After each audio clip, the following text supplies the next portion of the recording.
آنی بھی نہیں تھی, ہم نے پہلے دن سے کہہ دیا تھا, لیکن ہمارے وزیر اعظم صاحب اتنے انکمپٹنٹ ہیں اور ان کی ٹیم اتنی انکمپٹنٹ ہے کہ ان کو پتہ ہی نہیں تھا وہ آرڈر کیا کر رہے ہیں کمیشن. اور وہی نتیجہ ہونا تھا کہ جو رپورٹ کا جب ان کو بتایا گیا ہوگا کہ سر یہ تو آپ پھنس رہے ہیں, کیونکہ کویسچن تو یہ ہونا چاہیے کہ جس نے قرضے زیادہ لیے اس کی انویسٹیگیشن ہونی چاہیے. بڑا سمپل سا اصول ہے جو وزیر اعظم صاحب نے سیٹ کیا. تو قرضے تو پی ٹی آئی کی حکومت نے زیادہ لیے, تو انویسٹیگیشن پی ٹی آئی کی حکومت کی ہونی چاہیے یا پی ایم ایل این کی حکومت کی ہونی چاہیے. مطلب اس سے زیادہ مضحکہ خیز بات ہے. اس لیے وہ رپورٹ چھپا کے اور کسی ڈرور میں یا بنی گالا کے کسی سٹور میں عمران خان صاحب نے چھپا دی ہے. وہ کبھی نہیں آئے گی, کیونکہ اس میں اپنے کرتوت جو ہوں گے وہ سامنے آئیں گے. اور اسی سے لے کے اب میں بات کرنا چاہتا ہوں, اس پر زیادہ بات نہیں کروں گا, کہ وہ جو 2008 سے لے کے 2018 کا جو انویسٹیگیشن ہو رہی تھی, اس میں ایک وزیر خزانہ تھے ہمارے جن کا نام تھا حفیظ شیخ صاحب. انویسٹیگیشن ان کے خلاف آرڈر کی تھی, کس نے؟ عمران خان صاحب نے. لیکن انہی کو لا کے اب کھڑا کر دیا ہے سینٹ کے الیکشن کے لیے. میں حفیظ شیخ صاحب کے حوالے سے 2-4 باتیں کہنا چاہوں گا, اور خاص طور پر یہ میری اپیل ہوگی ان نظریاتی پی ٹی آئی کے کارکنوں سے, ایم این اے سے, جن کو یہ ووٹ کا موقع مل رہا ہے کہ وہ حفیظ شیخ کو ووٹ دے کے نظریاتی سیاست جو پی ٹی آئی کی ہے اس کو دفن کرنا چاہتے ہیں یا اس کو دوبارہ سے فعال کرنا چاہتے ہیں. حفیظ شیخ صاحب جو ہیں 40 سال, یہ کوئی چھوٹا عرصہ نہیں ہوتا, 40 سال میں وہ پاکستان میں صرف اس وقت پاکستان آئے ہیں جب ان کی کار پر جھنڈا لگا ہوا ایئرپورٹ کے باہر کھڑی تھی. اس کے علاوہ وہ پاکستان کبھی نہیں آتے, چاہے وہ فائنانس منسٹر تھے سندھ کے, چاہے وہ پرائیویٹائزیشن منسٹر تھے مشرف صاحب کے زمانے میں, چاہے وہ زرداری صاحب کے زمانے میں فائنانس منسٹر تھے, اور چاہے وہ ابھی ہیں. وہ جس دن حکومت جاتی ہے اسی دن شام کی فلائٹ پکڑ کے باہر چلے جاتے ہیں. ان کی کوئی کمٹمنٹ پاکستان سے نہیں ہے. تمام اثاثے باہر رکھے ہوئے ہیں, تمام اثاثے باہر رکھے ہوئے ہیں.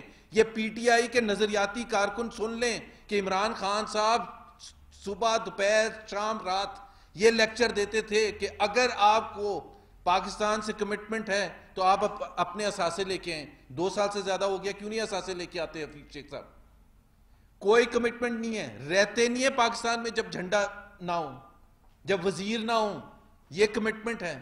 ایک ایسے شخص کو لا کے ایک نظریاتی کارکن, مجھے اگر کوئی پی ٹی آئی کا کوئی آپ بتا دیں کہ اگر اس کو 2018 سے الیکشن سے پہلے یہ پتہ ہوتا کہ اسد عمر وزیر خزانہ نہیں ہوئیں گے, حفیظ شیخ ہوں گے, جن کے بارے میں اسد عمر نے, عمران خان نے برباد کر دیا تھا کہ معیشت انہوں نے برباد کر دی. حفیظ شیخ نے یہی کہا تھا نا, قرضے لے لے کے تباہ کر دیا, پاکستان کے غربت میں اضافہ کر دیا, بے روزگاری میں اضافہ کر دیا. یہ لقاب ہمارے نہیں ہیں, یہ عمران خان صاحب حفیظ شیخ کے بارے میں کہتے تھے, جو 2010 سے لے کے 2013 تک وزیر خزانہ تھے, اور اس کے بعد جہاز پکڑ کے باہر چلے گئے تھے. پھر 5 سال کے بعد 6 سال کے بعد دوبارہ آگے جب وزیر خزانہ کے لیے ان کو کہا. اور ہیں کس کے آدمی؟ ایک تو میں نے آپ کو بتایا کہ اثاثے یہاں نہیں ہیں, دوسرا میں نے بتایا یہاں رہتے نہیں ہیں, تیسرے وہ کون ہیں؟ حفیظ شیخ ہیں کون؟ پی ٹی آئی کے ایم این ایز پلیز پتہ تو کر لیں یہ ہیں کون, کس طرح سے لائے گئے تھے. اسد عمر کو نکال دیا گیا اور ایک آئی ایم ایف اور ورلڈ بینک کے بندے کو لا کے بٹھا دیا گیا پاکستان کی معیشت کو برباد کرنے کے لیے, ایک کانسپیریسی کے تحت. حفیظ شیخ صاحب کا اگر کوئی انٹرسٹ ہوتا, اور جس دن وہ آئے ہیں حفیظ شیخ صاحب, اپریل 2019 میں ان کو وزیر خزانہ بنایا, 15 دن میں آئی ایم ایف کے ساتھ ایگریمنٹ ہو گیا. مطلب آپ سوچیں کہ 15 دن صرف ان کو لگے, کیونکہ اس طرف بھی ٹیبل کے آئی ایم ایف والے بیٹھے تھے اور ٹیبل کے اس طرف بھی آئی ایم ایف والے بیٹھے تھے.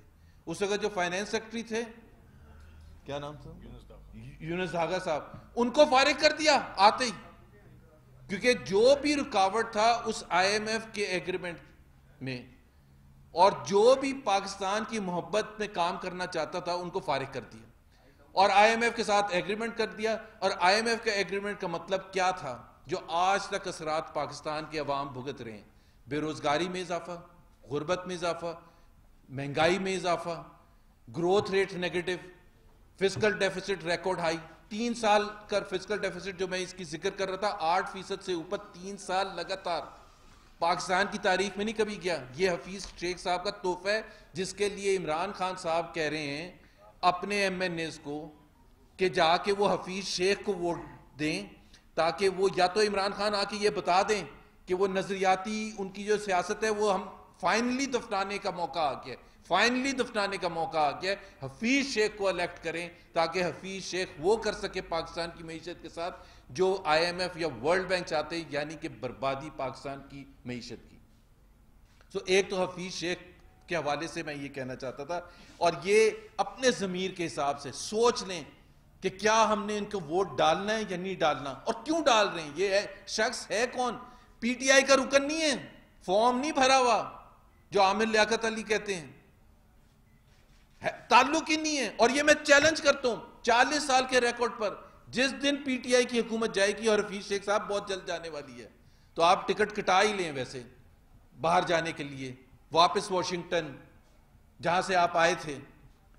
دوسری بات, تھوڑی سیاست کی بھی بات ہو جائے. ڈسکا کا جو NA-75 کا جو ریزلٹ ہے اس کے حوالے سے ایک تو ہم اپریشیٹ کرتے ہیں کہ الیکشن کمیشن نے جو زبردست فیصلہ سنایا ہے, اور پہلے دن صبح الیکشن کے بعد جو صبح تھی اس دن صبح کو جو نوٹیفیکیشن جاری کیا, باوجود اس کے کہ یہ ایک کانسپریسی کا حصہ تھا. میں یہ صرف بتانا چاہتا ہوں کہ ہمارے جو لائر تھے سلمان اکرم راجہ صاحب, آپ میں سے کچھ اگر لوگ موجود تھے الیکشن کمیشن, تو ہمارا نقطہ نظر یہ تھا کہ ایک کانسپریسی ہوئی ہے, یہ کہ 2-4 چیزیں نہیں ہوئی ہیں کہ سیدھا سیدھا آپ پریسائڈنگ آفیسر کو اٹھا لیا کسی نے اس مومنٹ پر, یا گولیاں چلا دی, یا ماحول کو ایسا کیا, یا دھاندلی کرنے کی کوشش کی.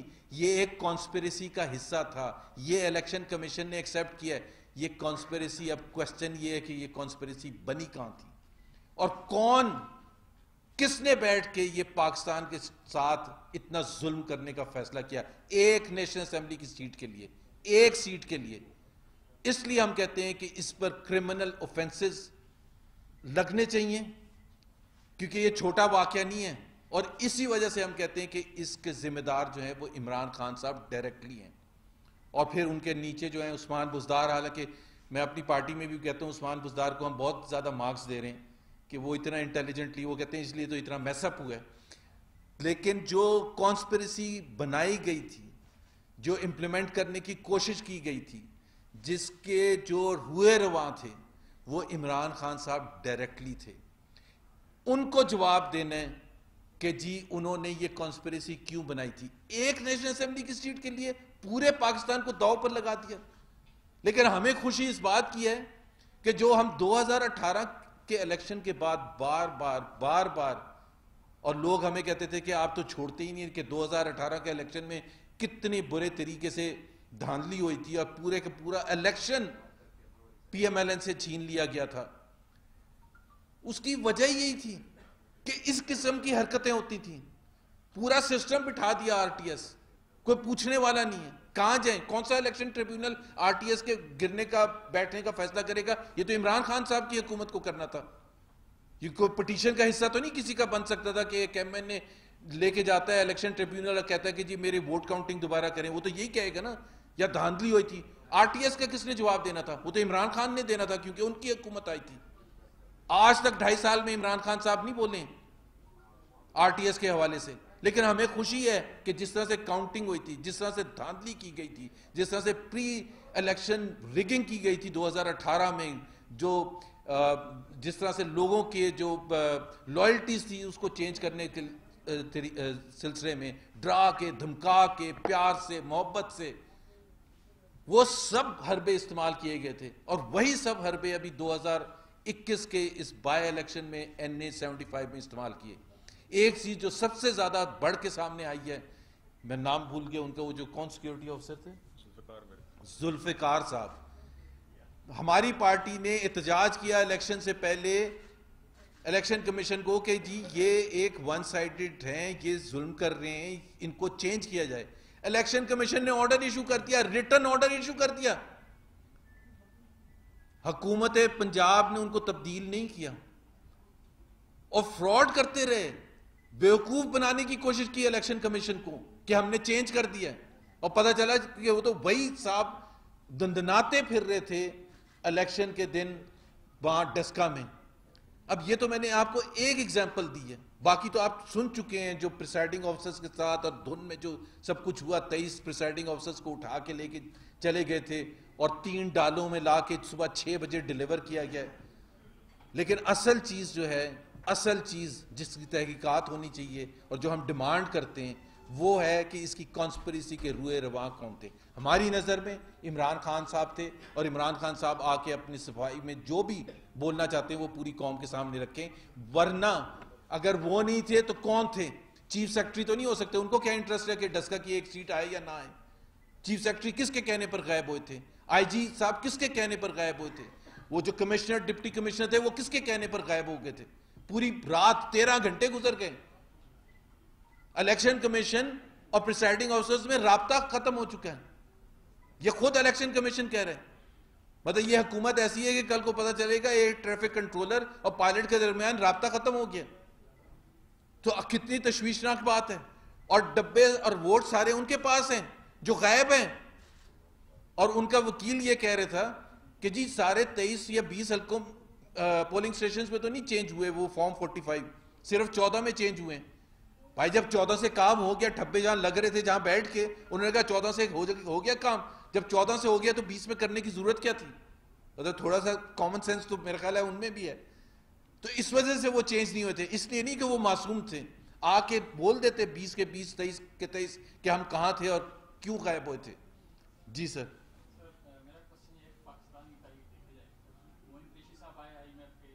جی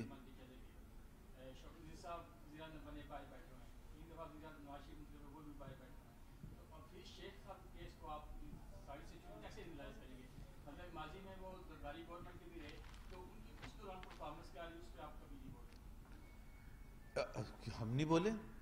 پی ایم ایل این کی آپ الیکشن کیمپین 2013 سے پہلے اٹھا لیں, یہ 2010 سے لے کے 2013 تک ہم ہمیشہ کرٹیکل رہے ہیں.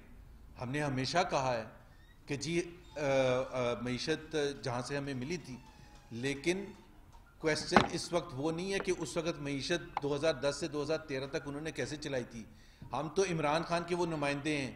وزیر خزانہ جو ہوتے ہیں وہ پورے پاکستان کے سب سے امپورٹنٹ وزیر ہوتے ہیں, ان کے اوپر 22 کروڑ عوام کا انحصار ہے. تو یہ کوئی چھوٹا الیکشن نہیں ہونے جا رہا. ان کو ووٹ دینے کا مطلب یہ ہوئے گا 22 کروڑ عوام کی روزی روٹی, ان کی غربت, ان کی تمام چیزیں آپ نے ایک شخص کے ہاتھ میں پکڑا دی ہیں جس کا پاکستان سے کوئی انٹرسٹ نہیں ہے. معین قریشی صاحب کا آپ نے بات صحیح کی تھی, وہ بھی ورلڈ بینک سے آئے تھے, لیکن وہ آئے تھے 3 مہینے کے لیے پھر چلے گئے تھے, اس لیے وہ اتنے بحث کا حصہ نہیں بنتے. اور میاں نواز شریف کا آپ ان سے حفیظ شیخ صاحب سے کمپیرزن نہ کریں. میاں نواز شریف ہمیشہ پاکستان میں رہے ہیں, ہمیشہ پاکستان میں رہے ہیں, اور زبردستی آنے کی کوشش کی تھی جب ان کو ایگزائل پر بھی بھیج دیا گیا تھا. آپ کو یاد ہے کہ شہباز شریف صاحب, نواز شریف صاحب دونوں پاکستان واپس آئے, وہ جیل بھی گئے, اٹک جیل بھی گئے, ایگزائل میں بھی گئے. آج اگر وہ باہر بیٹھے ہوئے ہیں اس وجہ سے کہ انصاف کے تقاضے یہاں پورے نہیں ہو رہے. جس دن ہوں گے میاں نواز شریف یہاں ہوں گے.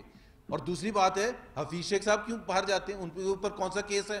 40 سال چھوٹا پیریڈ نہیں ہوتا. میں کہتا ہوں کہ ایسے شخص کو, عمران خان کو خود سوچنا چاہیے, آج بھی ان کا ٹکٹ وڈرا کر لیں, جیتنے دیں یوسف رضا گیلانی کو. کم سے کم وہ پاکستان کے ساتھ تو سچے ہیں.